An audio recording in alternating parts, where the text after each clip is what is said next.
Hello बच्चों, नमस्कार। मैं ममतेश कुमार आप सभी का स्वागत करता हूं आपके अपने परिवार रोजगार विद अंकित में। कैसे हैं आप सब? उम्मीद करूंगा आप बहुत ही बेहतरीन, एकदम शानदार, जबरदस्त, जिंदाबाद, एकदम गजब मेरे दोस्त होंगे। तो सभी विद्यार्थी जुड़ेंगे अपनी कक्षा के साथ। और मेरे दोस्त, आप लोगों को बता दूं, कल मेरे दोस्त आप लोगों को समास की जो वर्कशीट है वो आपकी जो वर्कशीट वाला फोल्डर है उसमें सुव्यवस्थित ढंग से पहुंच गई है। जिन विद्यार्थियों ने समास की वर्कशीट को नहीं किया है तो वह कक्षा के बाद वर्कशीट को लगा लीजिएगा, क्योंकि मैंने आप लोगों से प्रयास किया था कि भाई कल भले ही मैं छुट्टी पर रहूं, लेकिन मेरे दोस्त आप लोगों की वर्कशीट तैयार करके मुझे हर हाल में देनी है। और मैं हर हाल में प्यारे दोस्तों आप लोगों को वर्कशीट दे करके उपलब्ध मैंने आपको करा दी है। तो सभी विद्यार्थियों गुड आफ्टरनून है, प्रणाम है, नमस्कार है। प्यारे दोस्त, आज हमारा कारक का दूसरा भाग है, अर्थात दूसरी कक्षा हमारी है। ठीक है, आज से हमारे कारक स्टार्ट हो रहे हैं, कारक शुरू हो रहे हैं। तो हम कारकों को बहुत बेहतरीन तरीके से समझ करके चलेंगे, एकदम अच्छे तरीके से, शानदार। तो चलिएगा मेरे दोस्त, सबसे पहले मैं बात कर रहा हूं किसकी? कर्ता कारक की। पहला नंबर आता है मेरे दोस्त हमारा, कौन सा कारक आता है? कर्ता कारक आता है। सर, कर्ता कारक की क्या परिभाषा होती है, इसके बारे में हमको बेहतर तरीके से जरूर समझाना। तो देखो, अगर मैं कर्ता कारक की बात करता हूं मेरे दोस्त आप लोगों का, हाँ मेडिकल हो गया है छोटे भाई का, परेशान मत ना हो, बिल्कुल भी बेहतरीन हुआ, सटीक, एकदम निष्पक्ष। मैंने कहा कर्ता कारक, वाक्य में काम करने वाले को कर्ता कारक कहते हैं। बात समझ में आ रही होगी। मैंने कहा वाक्य में वाक्य में काम करने वाले को काम करने वाले को काम करने वाले को कर्ता कारक कहते हैं। कर्ता कारक कर्ता कारक कहते हैं कहते हैं। इतनी बात सबकी समझ में आ गई। मैंने कहा कि वाक्य में काम करने वाले को मेरे दोस्त हम क्या कहेंगे? कर्ता कारक कहते हैं। इतनी बात, सभी की बात समझ में आ गई होगी। दूसरी बात, अगर मैं बात कर दूं मेरे दोस्त आप लोगों से, क्या कि वाक्य में क्रिया का फल स्वयं कर्ता में रहे। मैं परिभाषा दे रहा हूं आप लोगों को अलग अलग।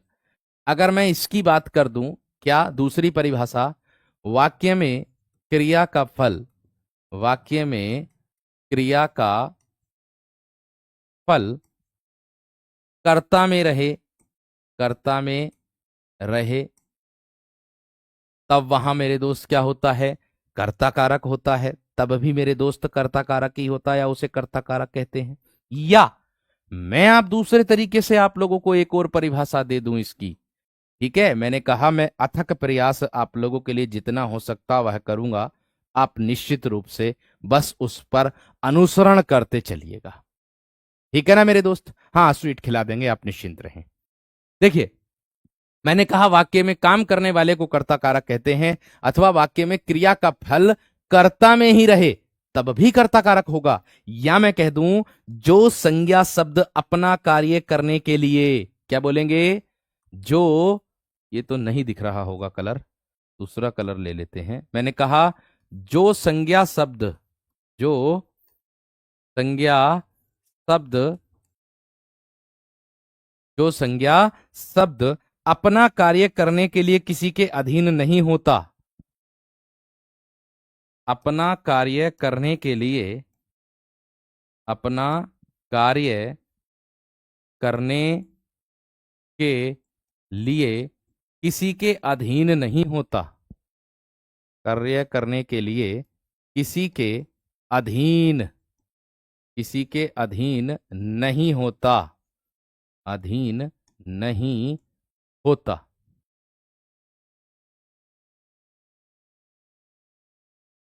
उसे कर्ता कारक कहते हैं। उसे कर्ता कारक कहते हैं। इतनी बात सभी विद्यार्थियों की समझ में आ गई। मैंने कहा आप लोगों से मेरे दोस्त, मैंने सिर्फ आप लोगों से कहा, क्या मैं आप लोगों को इतनी बात विशेष तरीके से बता रहा हूं, ध्यान रखना, क्या कि मैंने कहा कि वाक्य में काम करने वाले को कर्ता कहते हैं। ये उत्तर प्रदेश पुलिस जेल वार्डर की परीक्षा में पूछा गया प्रश्न, ऊपर वाली परीक्षा, ऊपर वाली जो लाइन है, यानी कि जो परिभाषा ये वाली परिभाषा, बस इतना। वाक्य में काम करने वाले को क्या कहते हैं, इतना दिया था। ये मेरे दोस्त आपकी जो परीक्षा है जेल वार्डर की, उसमें प्रश्न आया था ये वाला।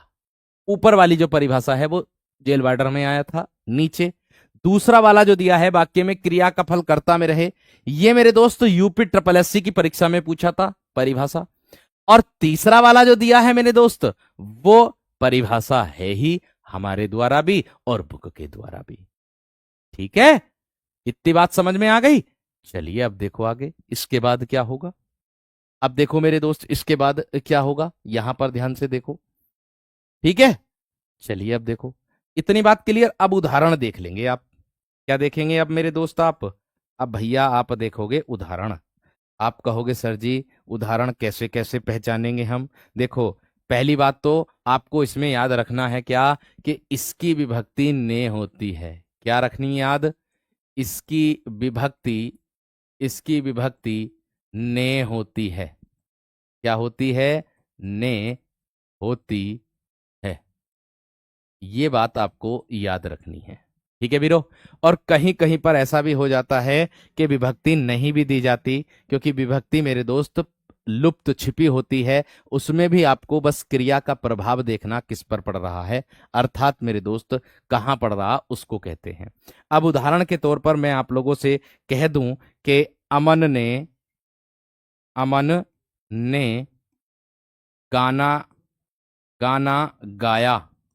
अमन ने गाना गाया। तो मेरे दोस्त यहां पर मैंने कहा वाक्य में काम करने वाले को क्या कहते हैं, काम किसने किया, अमन ने किया। तो अमन यहां पर मेरे दोस्त क्या होगा, आपका कर्ता होगा।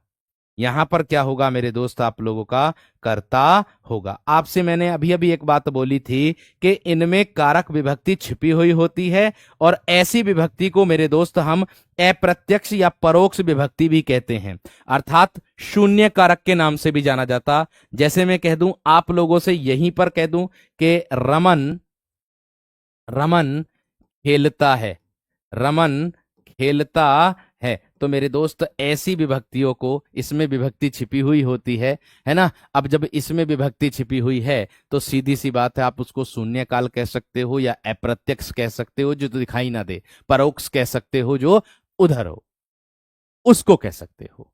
बात समझ में आ गई, क्लियर हो गई? आगे देखो, और विकल्प आप लोगों को प्रश्न मिलेंगे मेरे दोस्त इसमें।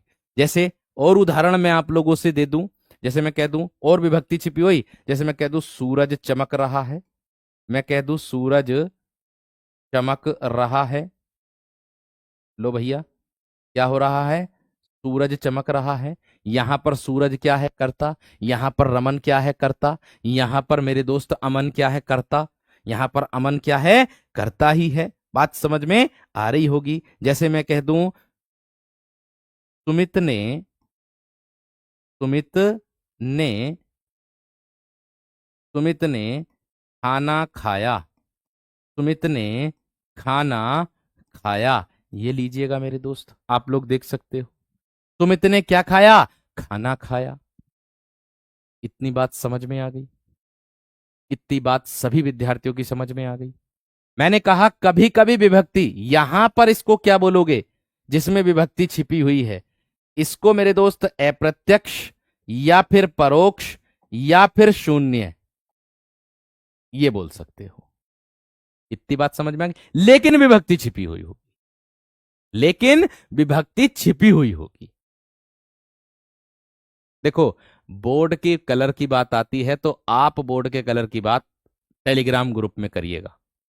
ठीक है, बोर्ड के कलर की बात आती है आप टेलीग्राम ग्रुप में करिएगा। वहां पर प्यारे दोस्तों आप अपना सुझाव दीजिएगा, बोर्ड का कैसा कलर करवाना कैसा नहीं।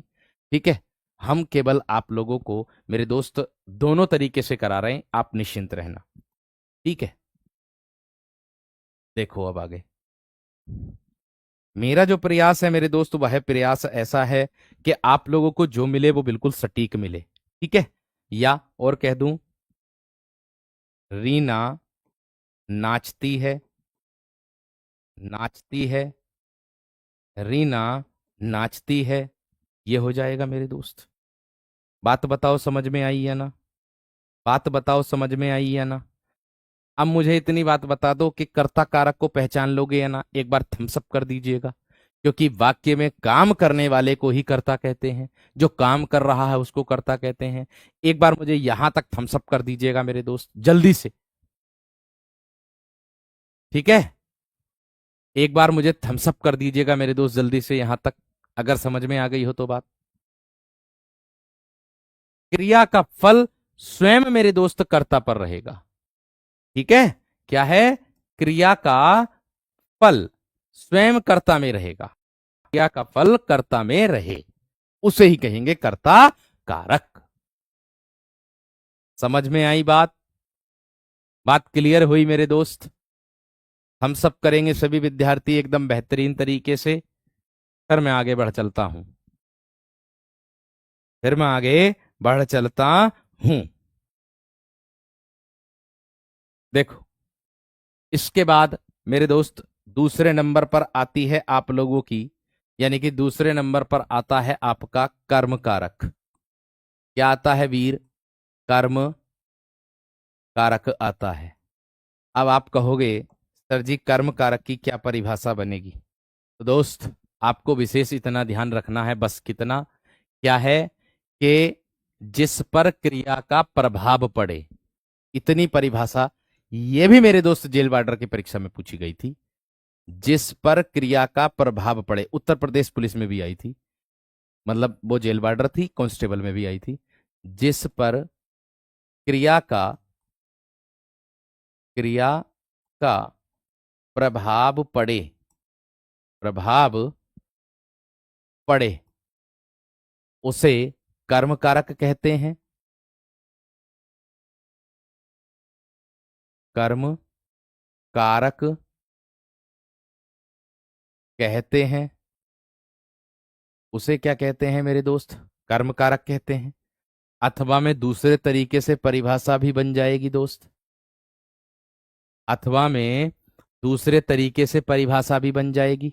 आप कहोगे कैसे बनेगी परिभाषा? वो बनेगी कैसे मेरे दोस्त? वाक्य में क्रिया का प्रभाव या फल, वाक्य में वाक्य में क्रिया का प्रभाव या फल, क्रिया का प्रभाव या फल कर्ता को छोड़कर, कर्ता को छोड़कर, कर्ता को छोड़कर कहाँ पड़ता है? कर्म पर पड़ता है, कर्म पर पड़ता है, कर्म पर पड़ता है, वहां मेरे दोस्त कर्म कारक होता है। कर्ता को छोड़कर कर्म पर पड़ता है, वहां मेरे दोस्त कर्म कारक होता है। इतनी बात समझ में आ गई है ना मेरे दोस्त? इतनी बात समझ में आ गई है ना? देखो काफी बच्चों को बहुत ज्यादा परेशानी हो रही होगी, लेकिन मेरे दोस्त देखो ऊपर से ही हम लोगों को आदेश दिए गए हैं कि वाइट बैकग्राउंड पे पढ़ाएं। क्योंकि मेरे दोस्त आप लोगों के लिए दोनों ही जरूरी हैं।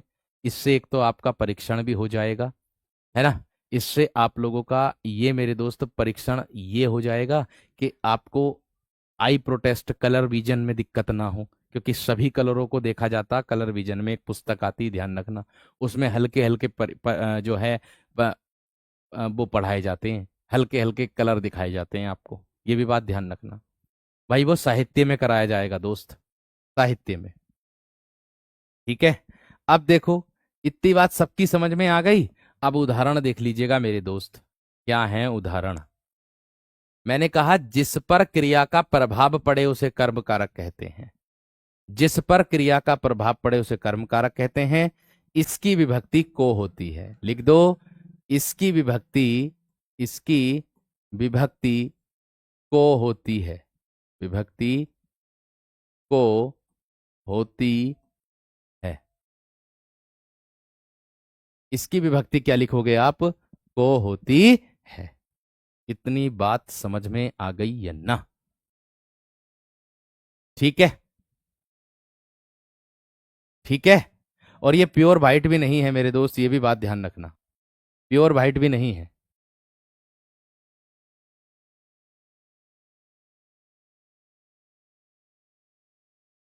ठीक है, क्लियर है। चलो, अब देखो उदाहरण इसके। उदाहरण क्या हो सकते हैं? जैसे मैं कह दूं मेरे दोस्त, मैं इतनी बात आप लोगों से कहूंगा कि बस विशेष तरीके से ध्यान में रखनी है कि आपको क्रिया का प्रभाव देखना बस। जैसे मैं कह दूं, रमन ने रमन ने चोर को पकड़ा। रमन ने चोर को पकड़ा। अब आप देख लीजिएगा मेरे दोस्त, मैं आपको बता दूं, ये क्या है? हमारी पकड़ना, ये मेरे दोस्त क्रिया है, ये मेरे दोस्त क्रिया है। और रमन, ये क्या है मेरे दोस्त? हमारा कर्ता है, कर्ता कारक को दर्शा रहा है रमन ने पूरा ही। और ये चोर को जो दर्शा रहा, ये दर्शा रहा कर्म। अर्थात मैं बात करूं, पकड़ना क्रिया का प्रभाव किस पर पड़ रहा है? कर्म पर पड़ रहा है। बात बताओ समझ में आई या ना मेरे दोस्त? मैंने कहा कि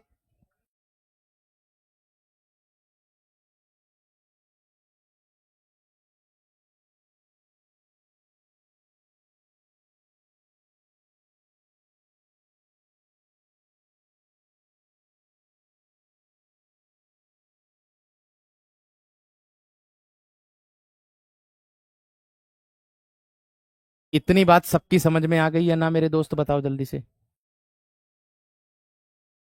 इतनी बात सबकी समझ में आ गई है ना मेरे दोस्त? जल्दी से बताओ थम्स अप करके।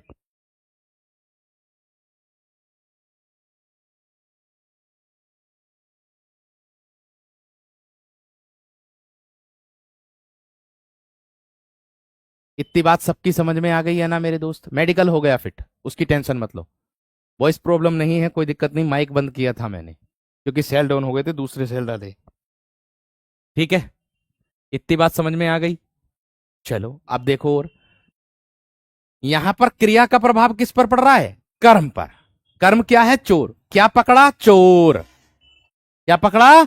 चोर। बात खत्म। दूसरा उदाहरण देख लो, और देख लो उदाहरण मेरे दोस्त। जैसे मैं कह दूं आप लोगों से, क्या? जैसे मैं कह दूं, कृष्ण ने कंस को मारा। कंस को मारा। अब मेरे दोस्त एक बात बताओ, मारना तो हमारी क्रिया है, उस मारना क्रिया का प्रभाव किस पर पड़ रहा है? कर्म पर पड़ रहा है। क्योंकि कंस पहले क्या था? जीवित। और जब उसने उसको मारा तो वो क्या हो गया? मर गया। तो हो रही क्रिया का प्रभाव किस पर पड़ गया? कंस पर पड़ गया। हो रही क्रिया का प्रभाव मेरे दोस्त किस पर पड़ गया? कंस पर पड़ गया। इतनी बात समझ में आ गई क्या ना? इसमें को विभक्ति का प्रयोग होता है, इसमें को विभक्ति का मेरे दोस्त प्रयोग होता है, ये बात ध्यान रखना। ठीक है, दूसरा देखो, और उदाहरण देख लो मेरे दोस्त। आगे मैं बता रहा हूं आप लोगों को, क्या है? राम ने राम ने, ऐसा मत सोचना कि यहां पर कर्ता ने काम कर रहा, कर्ता काम कर रहा है, नहीं। रमन ने चोर को पकड़ा। यहां पर क्रिया का प्रभाव जो महत्व देंगे हम, वो कर्म को देंगे। यहां पर क्रिया की महत्ता हम कर्म को देंगे, ना कि कर्ता को देंगे। ये बात ध्यान रख लेना। इतनी बात समझ में आ रही? दूसरी चीजें मैं और उदाहरण दे रहा था। जैसे मैं कह दूं, राम ने लक्ष्मण को राम ने लक्ष्मण को पत्र लिखा। पत्र लिखा। अर्थात मेरे दोस्त यहां पर भी एक काम हुआ है। क्या? पत्र लिखने का। किसको मेरे दोस्त? लक्ष्मण को पत्र लिखा। तो आपको मैंने बताया था कि क्रिया का प्रभाव, अब लिखना हमारी क्रिया है, इस क्रिया में लिखा है ना, इस लिखना क्रिया का प्रभाव किस पर पड़ेगा? लक्ष्मण पर। कैसे पड़ेगा? मान लो राम कोई विपत्ति में है, लक्ष्मण को पत्र लिख दिया कि भैया जल्दी घर को आ जा, तो हो रही क्रिया का प्रभाव लक्ष्मण पर पड़ेगा कि राम पर पड़ेगा? नहीं भैया सर जी, राम लक्ष्मण पर पड़ेगा। बात समझ में आ गई? एक उदाहरण सबसे ज्यादा एग्जाम्पल आता है, सबसे ज्यादा पूछा जाता है, इसी का ही उदाहरण है, मैं आप लोगों को बता दूं। क्या है मेरे दोस्त? लोगों ने शोरगुल करके डाकुओं को भगाया। कई बार आया ये वाला एग्जाम्पल। इसी में ही आया। लोगों ने शोरगुल करके, शोरगुल शोरगुल करके करके डाकुओं को भगाया, डाकुओं को भगाया। ये आया होगा, देखा होगा आप लोगों ने। डाकुओं को भगाया। अब भगाया यानी कि भागना तो हमारी क्रिया है, लेकिन उसका प्रभाव किस पर पड़ेगा मेरे शेर? मैंने कहा भागना तो हमारी क्रिया है, लेकिन उसका प्रभाव किस पर पड़ा? डाकुओं पर पड़ा। कौन भागे? डाकू। और क्रिया का प्रभाव, जो क्रिया है हमारी भागना, उसका प्रभाव मेरे दोस्त किसका है? डाकुओं पर पड़ा है। तो सीधी सी बात है, लोगों ने क्या किया था? शोरगुल किया था, हल्ला किया था। आप लोगों से इसके नीचे अंडरलाइन करके भी पूछ सकता है, बस इतनी बात है। और एक कई बार एग्जाम्पल इसी का ही मेरे दोस्त पूछा जाता है कि मां ने बाजार से मां ने बाजार से कपड़ा खरीदा। मां ने बाजार से कपड़ा खरीदा। ये भी कई बार पूछा, इसके नीचे रेखांकित आता कपड़े के नीचे, बस इतना ही कि कपड़े के नीचे रेखांकित दे देगा और पूछ लेगा रेखांकित शब्द में कारक कौन सा। बात समझ में आ गई क्या ना? बात क्लियर हो गई या ना? है, इतनी बात सबकी समझ में आ गई। यहां को विभक्ति का प्रयोग इसमें देखना है। और खाली कर्ता कारक में क्या होगा कि को विभक्ति का प्रयोग नहीं होगा, केवल ने का आ जाएगा या फिर छिपी होगी उसमें विभक्ति। शोरगुल का मतलब होता है मेरे दोस्त हल्ला करना, क्रिया ही है ये भी एक प्रकार की। शोरगुल करना, हल्ला करना, क्रिया ही तो है ये भी एक प्रकार की। यानी कि जो क्रिया है उसका प्रभाव मेरे दोस्त डाकुओं पर पड़ा, डाकू भाग गए। बात समझ में आ गई? बात क्लियर हो गई? बात समझ में आ गई? क्यों भाई, इतनी बात समझ में आ गई ना? है। अब इसमें अब ऐसा मत सोचना कि माँ ने बाजार से कपड़ा खरीदा, तो यहां पर माँ ने कर्म किया है।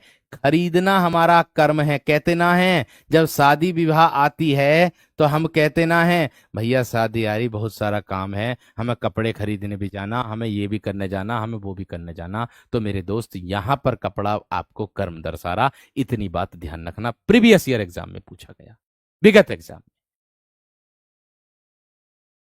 ठीक है, इतनी बात समझ में आ गई। दोबारा से फिर से बता रहा हूं मेरे दोस्त, जब देखो लोग थे, अब लोग गांव में थे, लोग क्या हो गए? कर्ता।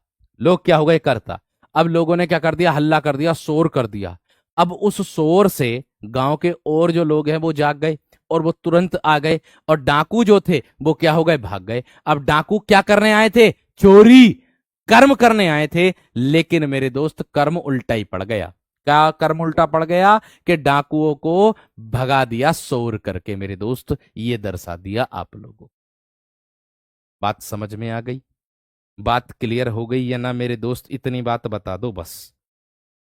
है, इतनी बात समझ में आ गई या ना? या इसमें और भी उदाहरण आते हैं, गमन वाली बात भी इसी में ही आती है। जैसे मैं कह दूं बच्चे स्कूल बच्चे स्कूल को जाते हैं, स्कूल को जाते हैं। ये भी मेरे दोस्त गमन वाली बात है। अर्थात मैं कह दूं जाने का संकेत कर्म कारक में आता है। जाने का जो संकेत होता है वो मेरे दोस्त, गमन का जो संकेत होता है वो भी कर्म कारक के अंतर्गत ही आता है।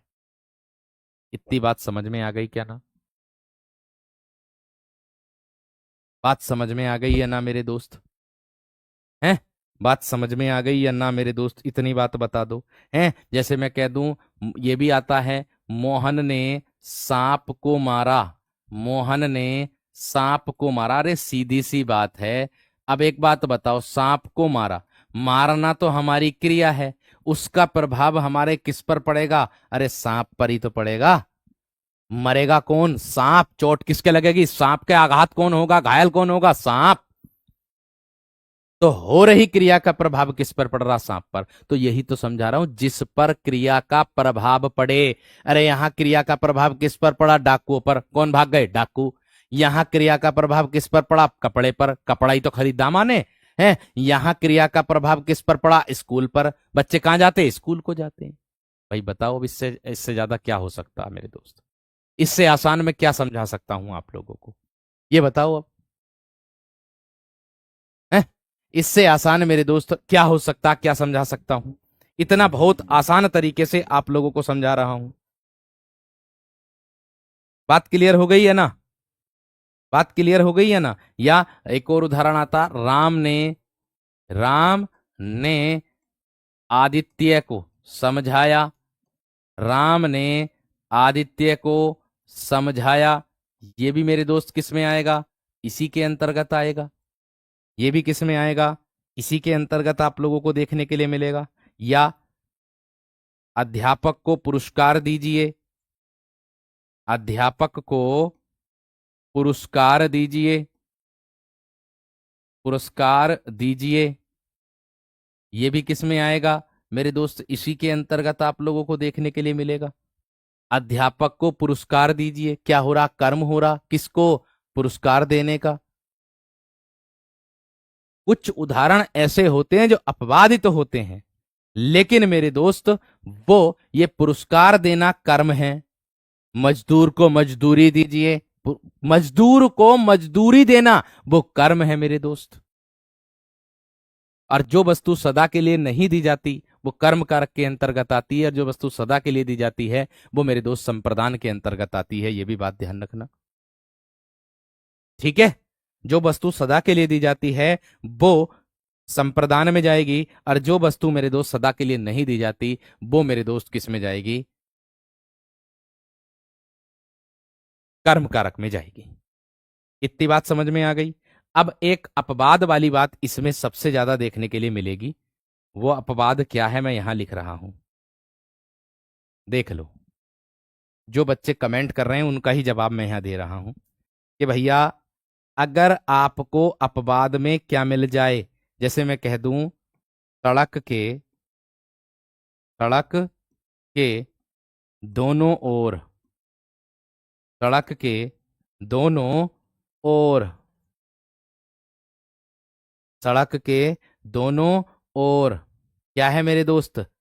पेड़ लगे हैं। सड़क के दोनों ओर पेड़ लगे हैं। मैंने क्या कहा आप लोगों से कि भैया ऐसे जिसमें दोनों ओर, के चारों ओर, की तरफ, इसका बोध मेरे दोस्त होता है, वो भी मेरे दोस्त आप लोगों का इसी के अंतर्गत आता है। बात समझ में आ गई क्या ना? अपवाद का मतलब ही होता है कि देखने में तो लगेगा मुझे कि नहीं हाँ ये इसका हो सकता है, लेकिन वो निकलता किसी और का है, उसी को ही अपवाद की वरीयता दी जाती है। परिभाषा किसी और की सूट कर जाएगी उस पर, लेकिन अपवाद मतलब वही होता। बात समझ रहे हैं ना? धोबी को कपड़े दिए, कर्म कारक में जाएगा मेरे दोस्त। बात, क्योंकि कपड़े बाद में उससे ले लेंगे, परमानेंट थोड़ी दिए उसको, हमेशा के लिए थोड़ी दिए उसको, हैं? या मैं कह दूं और आप लोगों से, मेरे गांव के तीनों तरफ रेल की पटरी है। मैं कह दूं मेरे गांव के मेरे गांव के तीनों तरफ, मेरे गांव के तीनों तरफ रेल की पटरी है, रेल की पटरी है। तो भैया तीनों तरफ आ गया, चारों तरफ आ गया, किसमें आएगा? कर्म कारक के अंतर्गत आ जाएगा। मैं कह दूं तुम्हारे घर के चारों तरफ पानी है। मैं कह दूं तुम्हारे घर के चारों तरफ मेरे दोस्त पानी है। बात समझ में आ गई क्या ना? बात समझ में आ गई है ना मेरे दोस्त? इतनी बात क्लियर हो गई है ना? ठीक है, ठीक है। संप्रदान में के लिए विभक्ति का भी प्रयोग होता है। यहां पर आप लोगों को मेरे दोस्त ये पुरस्कार देना कर्म है, मैं कह रहा हूं इन दोनों को ये पुरस्कार देना है, और एक और है मजदूर को मजदूरी दीजिए। दोनों के दोनों अपवाद में मेरे दोस्त इसके अंतर्गत आते हैं। इसके कर्म कारक के अंतर्गत, कर्म कारक के अंतर्गत। जब एनसीईआरटी की बुक देखोगे ना तो उसमें साफ साफ उदाहरण लिखे हुए मिलेंगे मेरे दोस्त। मैंने कहा मैं एनसीईआरटी को भी वरीयता सबसे ज्यादा देता हूं, ये बात ध्यान रख लेना। यहां को विभक्ति को लगा करके आप कर्म कारक की ओर बढ़ सकते हो। समझ में आ गई है ना? जैसे आप सोच रहे हो कि हाँ पुरस्कार दे दिया, तो पुरस्कार देना, भैया पुरस्कार वापस ना लिया जा सकता क्या? आज तुमने पुरस्कार के काम करे, कल को तुम ऐसा काम कर दो तुम्हारी वर्दी चली जाएगी। आज तुमने मेडल ले लिया पुलिस में, मान लो आज तुम्हें पुलिस में जो है मेडल मिल गया या आपको सम्मानित कर दिया गया, कल को ऐसा काम कर दो, कल को कैदी को किसी को भगा दो जेल से, तो वर्दी छिन जाएगी भैया, पुरस्कार की तो दूर की बात है। बात समझ में आ गई क्या ना? बात क्लियर हो गई है ना? समझ में आ गई है ना?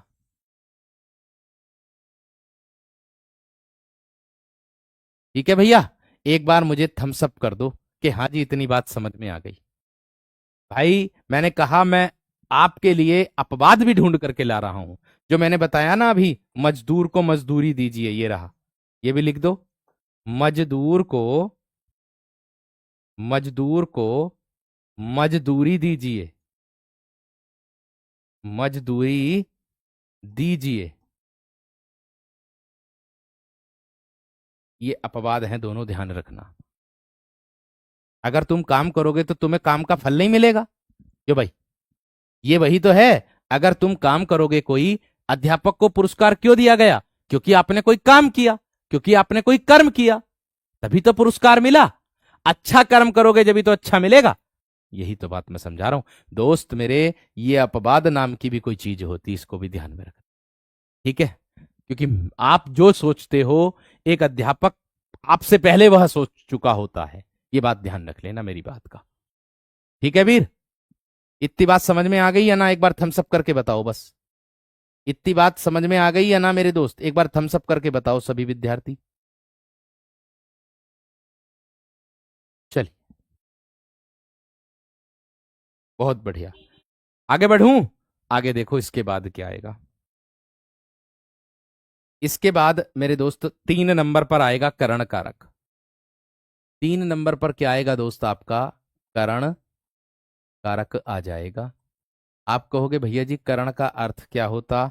दोस्त मैं बता दूं, करण का अर्थ होता है साधन। करण का अर्थ क्या होता है मेरे दोस्त? साधन होता है, ये बात ध्यान रख लेना, ठीक है? करण का अर्थ क्या होता है? साधन होता है, ठीक है? बात समझ में आ गई? अब देखो, आगे बढ़ो मेरे दोस्त, अगला प्रश्न। मैंने कहा करण को बोलेंगे क्या? साधन का कार्य करेगा करण, ठीक है ना? अब अगर मैं परिभाषा कर दूं, संज्ञा या सर्वनाम के जिस रूप से, क्या बोलेंगे? इसकी परिभाषा लिख रहा हूं, संज्ञा या सर्वनाम के, सर्वनाम के जिस रूप से, जिस रूप से, संज्ञा या सर्वनाम के जिस रूप से क्रिया का, क्रिया का साधन सूचित होता है, क्रिया का साधन सूचित होता है, क्रिया का साधन सूचित होता है, उसे करण कारक कहते हैं, उसे करण कारक कहते हैं, उसे करण कारक कहते हैं। या फिर मेरे दोस्त मैं दूसरे तरीके से लिख सकता हूं इसको, परिभाषा को। क्या दूसरे तरीके से कैसे लिखोगे? जिसकी सहायता से, जिसकी सहायता से, जिसकी सहायता से कर्ता कुछ कार्य करता है, जिसकी सहायता से कर्ता कुछ कार्य करता है, कर्ता कुछ कार्य करता है, उसे करण कारक कहते हैं, उसे करण कारक कहते हैं। उसे क्या कहते हैं मेरे दोस्त? करण कारक, करण कारक कहते हैं, कहते हैं। इतनी बात सबकी समझ में आ गई होगी। मैंने कहा मेरे दोस्त, सिर्फ इतना ध्यान रखना आप लोगों को। क्या बोलेंगे मेरे दोस्त? संज्ञा या सर्वनाम के जिस रूप से क्रिया का साधन सूचित होता हो उसे करण कारक कहते हैं। या मैं कह दूं मेरे दोस्त, या मैं कह दूं कि जिसकी सहायता से कर्ता कुछ कार्य करता है, या मैं कह दूं मेरे दोस्त कि जिसकी सहायता लेकर के कर्ता कुछ कार्य करता है, उसको मेरे दोस्त क्या कहते हैं हम? उसको मेरे दोस्त हम कर्ता कारक कहते हैं, करण कारक कहते हैं। इतनी बात सबकी समझ में आ गई या ना मेरे दोस्त, बताओ। इतनी बात सबकी समझ में आ गई या ना मेरे दोस्त? इतनी बात बता दो थम्स अप करके।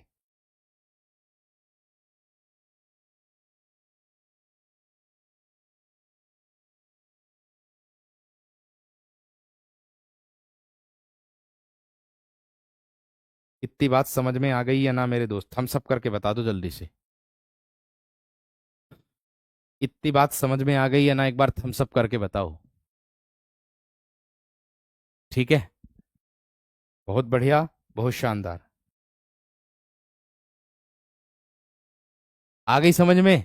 देखो मेरे दोस्त, मैं आप लोगों को बता दूं कि कुछ विद्यार्थी, मैं दोबारा से बता दूंगा जब मैं इस आगे बढ़ूंगा, आगे चलूंगा, तो मैं इसको दोबारा से समझा दूंगा, एक बार फिर से समझा दूंगा। भाई देखो, ने विभक्ति का प्रयोग अभिकरण में भी मिलेगा देखने के लिए, आगे चल करके और भी मिलेगा देखने के लिए, लेकिन आप परिभाषा की तरफ को नहीं जाते हो। आप केवल बस क्या देखते हो कि इसमें ने विभक्ति आ गई, इसमें क्यों हो गया ये वाला है, इसमें ये हो गया, इसमें क्यों हो गया ये वाला। बस केवल आप इसी की तरफ को जाते हो, लेकिन आप ये नहीं देखते हो कि हाँ, हमें परिभाषा भी कोई चीज होती। अरे भाई, जब कोई कारक दिया हुआ है, उसकी परिभाषा दी हुई है, तो उसके आधार पर प्रश्न को बनाओ ना। आप अपने विवेक से क्यों सोच रहे हो? उसकी परिभाषा के विवेक से सोचिए कि उसकी परिभाषा क्या कह रही है। परिभाषा से जिस दिन सोचने लग जाओगे उस दिन प्रश्न गलत नहीं होगा बिल्कुल भी, किसी भी कीमत पे। मैं कह रहा हूं ये बात समझ रहे हैं कि नहीं? हमेशा ध्यान रखना इस बात का। ठीक है, तो देखो आगे। अब ध्यान से देखो इस बात को।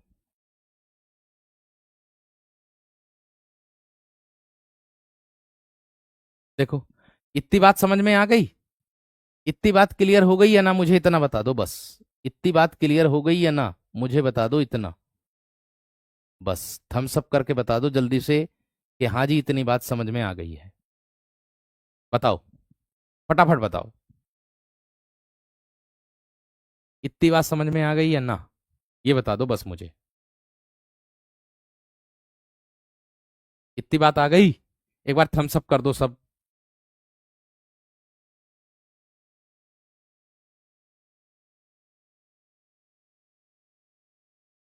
देखो, मैं इतनी बात कहूंगा, बस सिर्फ इतनी बात कहूंगा कि जितनी मेहनत चल रही है ना, मुझे मुश्किल से 4 घंटे सोने के लिए मिल रहा मेरे दोस्त। 4 घंटे सोने के लिए मिल रहा मुझे, ये समझ लो। 4 घंटे सोने के लिए मिल रहा, और गले में दिक्कत है। गले में दिक्कत होने के बावजूद चूसने वाली गोली दी गई है, उसको मुंह में डाल करके मेरे दोस्त कक्षा भी लेता हूं मैं। ये ध्यान रखना, कभी कभी ऐसा भी समय है, क्योंकि एक बात का विशेष ध्यान रखना, कभी भी कोई भी आदमी आप लोगों से मेरे दोस्त, आपकी बातों से कभी भी कोई संतुष्ट नहीं हो सकता, इस बात का ध्यान रखना। ठीक है? क्योंकि किसी ने बहुत कमाल की बात कही है, हर कोई व्यक्ति अगर नंबर नहीं भी आता ना मेरे दोस्त, तो वो व्यक्ति किस्मत को ही दोष देता। जैसे मैं आप लोगों की एक सुनाता हूं, मैं कह दूं, अभी कुछ तो शेष है, अभी कुछ तो शेष है मुझ में, अभी हारा नहीं हूं मैं। अभी कुछ तो शेष है मुझ में, अभी हारा नहीं हूं मैं। एक दिन चमकना है मुझको भी, भले ही तारा नहीं हूं मैं। एक दिन चमकना है मुझको भी, भले ही तारा नहीं हूं मैं। मेरे भीतर भी प्रभा रहता है, मेरे भीतर भी प्रभा रहता है, पर जल की धारा नहीं हूं मैं। पर जल की धारा नहीं हूं मैं किस्मत को दोष नहीं देता, क्योंकि किस्मत का मारा नहीं हूं मैं। मेरे हृदय में भी प्यार हो पलता है, मेरे हृदय में भी प्यार पलता है मेरे दोस्त, भले ही सूरत का प्यारा नहीं हूं मैं। सबके सामने अक्सर खुश ही नजर आता हूं, पर खुश भी सारा का सारा नहीं हूं मैं। ऐसा व्यक्ति जब असफल हो जाने के बाद महसूस करता है दोस्त। लेकिन उसको दूसरे के सामने हमेशा खुश रहने की कोशिश करनी होती है। तो अपने आप को मजबूत करके चलो मेरे दोस्त। ठीक है, कोई क्या कह रहा, कोई क्या ना कह रहा, उसे नेग्लेक्ट करो, इग्नोर करो। कर्म से, अपने कर्म से उसको जवाब दो। ठीक है, चलिए आगे बढ़ रहा हूं। इसकी विभक्ति देख लो। मैं लिख रहा हूं इसकी विभक्ति, ध्यान से देखो क्या होती है। बेहतरीन, मजा आया नहीं आज? ये बताओ। इसकी विभक्ति देखो क्या होती है, अब ध्यान से, एकदम बेहतरीन तरीके से देखो। इसकी विभक्ति, इसकी विभक्ति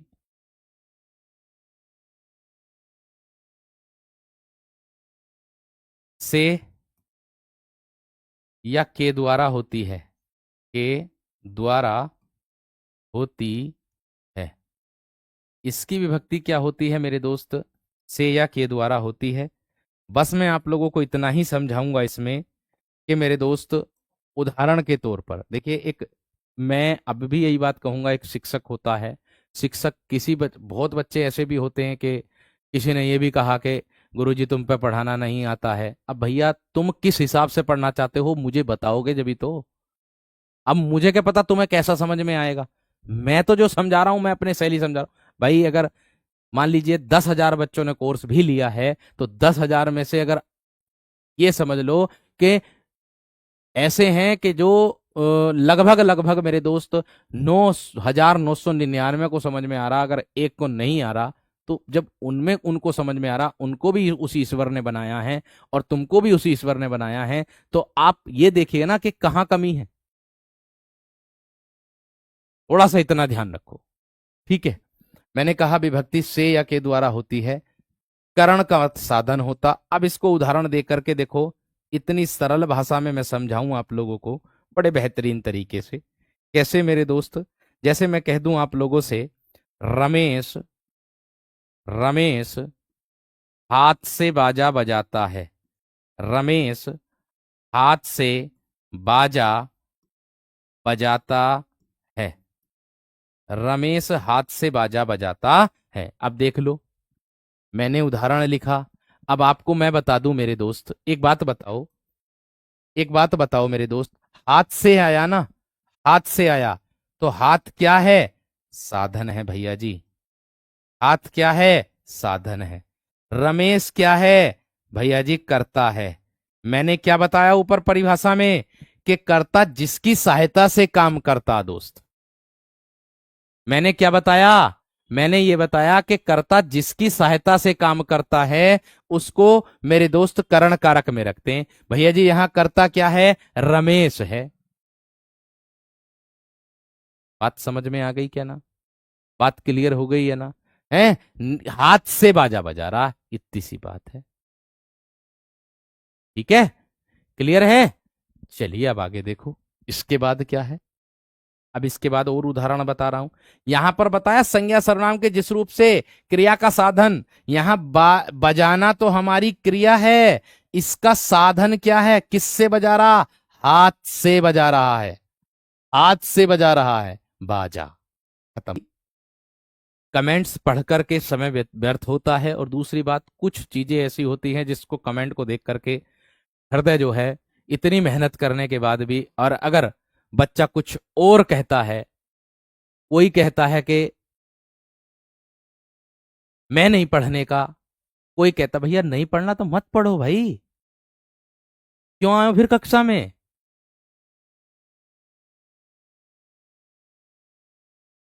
और कोई ऐसे कहता है कि 3 बार एक उदाहरण को मैं बता चुका हूं, 5वीं बार उसकी कमेंट वही कॉपी पेस्ट चल रही, भैया इसे एक बार और बता दो मेरे दोस्त, समय आपका ही व्यर्थ व्यर्थ हो रहा है। उसको ध्यान में रखो, है ना? सज्जनों की संगति से बुद्धि सुधरती है। अब भैया सज्जनों में रहोगे तभी तो बुद्धि सुधरेगी। बुद्धि सुधरती है, सीधी सी बात है। जो मेरा पढ़ाने का तरीका है वो तो यही रहेगा, इसको तो बदला नहीं जाएगा, ये बात ध्यान रख लेना।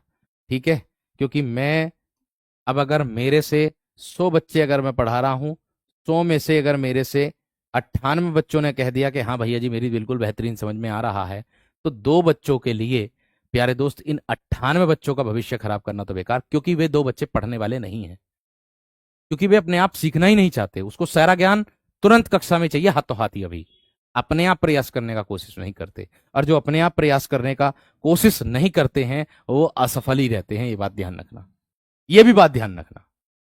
इससे आसान क्या हो सकता भाई, दोनों चीजें मैंने पढ़ा दिया। मैं कलम से लिख रहा हूं, कलम मेरा साधन है, मैं क्या हूं? सर्वनाम। अपने आप में शुरू में परिभाषा बताई कि संज्ञा या सर्वनाम, और इसमें अपवाद वाले मैं आप लोगों को बता देता हूं उदाहरण देखने के बाद।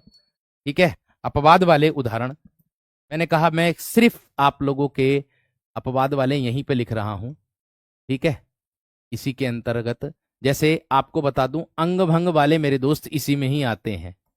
अंग भंग वाले जो आते हैं वो इसी के अंतर्गत आप लोगों को देखने के लिए मिलेंगे।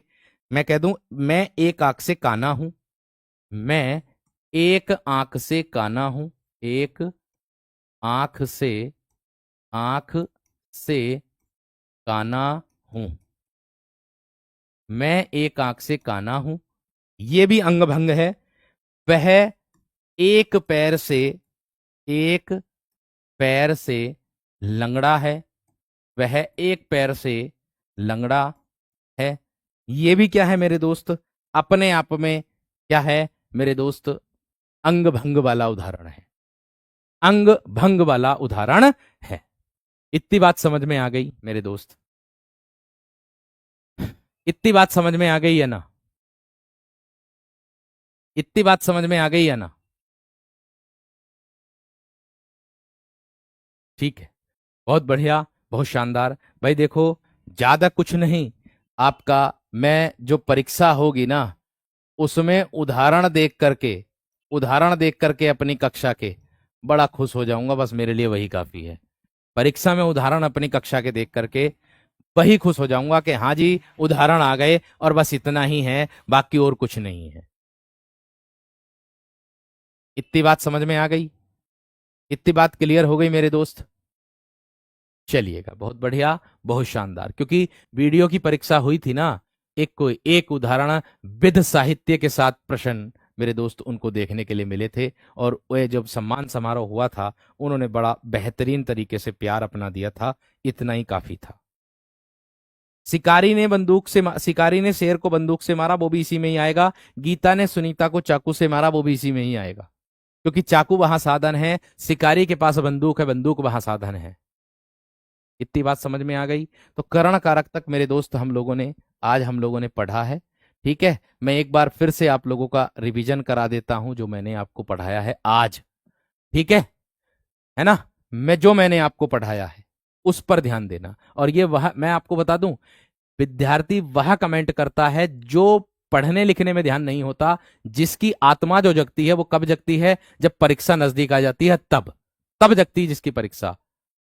ऐसे वाले विद्यार्थी, ऐसे वाले विद्यार्थी मेरे दोस्त दूसरों को देख करके ईर्ष्याई करते हैं। ये बात ध्यान रखना, क्योंकि बगल वाला जो पड़ोसी ना वो नौकरी ले जाएगा, और तुम यही बातें करते रह जाना आपस में ही, जो आपस में बात करते हैं। ठीक है, देखो, मैंने कहा कर्ता, अब मैंने बताई। इससे आसान क्या होगा, मैं आपको यह भी बता रहा हूं भाई, ये वाली जो परिभाषा जेल वार्डर की परीक्षा में आई, बस इतना ही आई थी। वाक्य में काम करने वाले को क्या कहते हैं? बस इतना ही, कर्ता कारक कहते हैं। अब इसमें मैंने और 3 परिभाषा आप लोगों को बताई हैं। वाक्य में क्रिया का फल कर्ता में ही रहेगा, तो भैया क्या होगी आपकी? कर्ता कारक। जो संज्ञाएं अपना शब्द कार्य करने के लिए किसी के अधीन नहीं होते, अर्थात जो संज्ञा शब्द यानी कि कर्ता की बात हो रही, किसी के अधीन ही नहीं रहता, अपने आप ही करता अपने काम को, किसी के अधीन नहीं रहता, वही मेरे दोस्त कर्ता कारक के अंतर्गत आता। और अमन ने गाना गाया, सुनीता ने खाना खाया, रमन खेलता है, ये अप्रत्यक्ष और परोक्ष यानी कि शून्य कारक को दर्शाता है, जो इसके अंतर्गत आया है। आगे बताया मैंने, कर्म कारक जिस पर क्रिया का प्रभाव पड़े उसे कर्म कारक कहते। ये भी आपकी उत्तर प्रदेश पुलिस की परीक्षा में ही पूछा गया है मेरे दोस्त। ठीक है, यह भी उत्तर प्रदेश परीक्षा की पुलिस की परीक्षा में पूछा गया है। और वाक्य में क्रिया का प्रभाव या फलकर्ता को छोड़कर कर्म पर पड़ता है, यही बात तो मैं बता रहा हूं। यहां पकड़ना कर्म है, क्रिया है, इसका जो कर्म है वो चोर को पकड़ना है। कहते नहीं है कि पुलिस से अगर चोर पकड़ा नहीं जाए तो क्या कहते हैं उनके अधिकारी? तुमसे इतना सी काम नहीं हुआ अभी तक, तुमसे चोर ही नहीं पकड़ा गया। तो भैया वो उनका काम है, उनको काम दिया गया चोर को पकड़ने का, खत्म। समझ में आ गई बात? क्लियर हो गई मेरे दोस्त? आगे कंस ने श्री कृष्ण ने कंस को मारा। कंस यहां पर कर्म है, लक्ष्मण यहां पर कर्म है, और मेरे दोस्त शोरगुल करके डाकुओं को भगाया। डाकू को भागना, डाकू का भागना, वही मेरे दोस्त यहां पर कर्म को दर्शा रहा है। ठीक है, क्लियर हो गई दोस्त इतनी बात यहां तक? ठीक है ना मेरे दोस्त? आगे बच्चों ने स्कूल को बच्चे स्कूल को जाते हैं, गमन वाली बात भी इसी में जाएगी, है ना। सांप को मारा, आदित्य को समझाया, कपड़ा खरीदा, ये तो भैया कई बार परीक्षा में पूछा गया मेरे वीर, कई बार परीक्षा में पूछा। एक एक उदाहरण आप लोगों को, एक एक चीज मैं आप लोगों को बता करके चल रहा हूं, सारी बातें। वरना आपने देखा भी होगा, अदर प्लेटफॉर्म की अगर मैं बात करूं, अपने प्लेटफॉर्म की बात नहीं कर रहा, अदर प्लेटफॉर्म की अगर मैं बात करूं, तो बस केवल एक परिभाषा बताई, उदाहरण बताया, और जयराम जी की चलो भैया, किसी को समझ में आए ना आए, मैं प्रत्येक बच्चे का टेलीग्राम पर भी रिप्लाई देता हूं। इंस्टाग्राम की तो बात ही अलग है, इंस्टाग्राम पर जो टेलीग्राम पर नहीं कर पाते, जो मुझे इंस्टाग्राम पर पर्सनल मैसेज करते, उनको ऑडियो भेजता हूं, आप देख सकते हो। ऐसे भी बच्चे हैं जिनका मैं हर एक बच्चा अपना समय निकालता हूं भाई, अपने लिए समय ना मिल पाता मुझे, मैं आप लोगों के लिए समय निकालता हूं। क्यों? क्योंकि आपने पैसा खर्च किया, उस पैसे की, आपके पैसे की कीमत को जानता हूं कि पैसा कैसे कमाया जाता, खुद कमा रहा हूं, तो इसलिए आपसे बता रहा हूं। गले में इन्फेक्शन है, कई दिन हो गए, इलाज चल लिया। बात समझ में आ गई है ना? तो यही बात मैं आप लोगों को समझा रहा हूं कि भाई, आपको जितना मैं आप लोगों को करा रहा हूं, वो मैं अपनी तरफ से बेस्ट दे रहा हूं। बस इसको तैयार करके परीक्षा में बैठ जाना, बाकी और मैं आपसे कुछ नहीं कहूं। बुक के लिए आप लोगों की कमेंट्स बहुत हैं। बुक मेरे दोस्त तैयार हो रही है, इस महीने के अंत तक नहीं आई तो अगले महीने में, तो जो 10 तारीख वाली सेल है, हो सकता है उसमें आ जाए। ठीक है, इसका विशेष ध्यान रखना। ममतेश कुमार RWA है मेरे दोस्त। ठीक है, चलिए, बहुत बढ़िया, बहुत ही शानदार, बहुत बेहतरीन। और मेरे दोस्त बेहतरीन तरीके से ममतेश कुमार RWA के नाम से है मेरे दोस्त, आप भेज सकते हो। ठीक है, ये सारी बातें आप लोग, तुलिका जो है, आपने देखा नहीं था, कलम, कलम दबाद, कलम दबाद में डुबो करके तूली बना करके लकड़ी की, उसे डुबो करके उससे लिखते थे पत्र पहले, है ना। तो उसको दर्शाते हैं मेरे दोस्त, इसको दर्शाते हैं। ये नौकर है यहाँ, ये पत्नी के द्वारा है, ये रस्सी है यहाँ, और ये संगति से बुद्धि सुधरती है, यहाँ साधन ये है ना। मजदूर ने फावड़े से मिट्टी खोदी, किससे खोदी? फावड़े से खोदी। फावड़ा क्या है? साधन। मैंने दांती से गेहूं काटे, दांती क्या है? साधन है। ठीक है, नहीं? क्लियर है कि नहीं बात? चलिए, अब गेहूं कटाई चल रही है। चलिए, मिलते हैं भाई कल की कक्षा में मेरे दोस्त आप लोगों से, और बाकी अच्छे से, और मेरे दोस्त आप लोगों के लिए उदाहरण ढूंढ करके लाएंगे, है ना। 100 प्रश्न आपके किसके समास के मिले आपको, और 100 ही प्रश्न आपको मिले मेरे दोस्त किसके? संधि के, और 100 ही प्रश्न आपको मिले वर्णमाला के। ऐसा मेरा प्रयास आप लोगों के लिए चल रहा है। बाकी मिलते हैं आप लोगों से कल की कक्षा में। नमस्कार।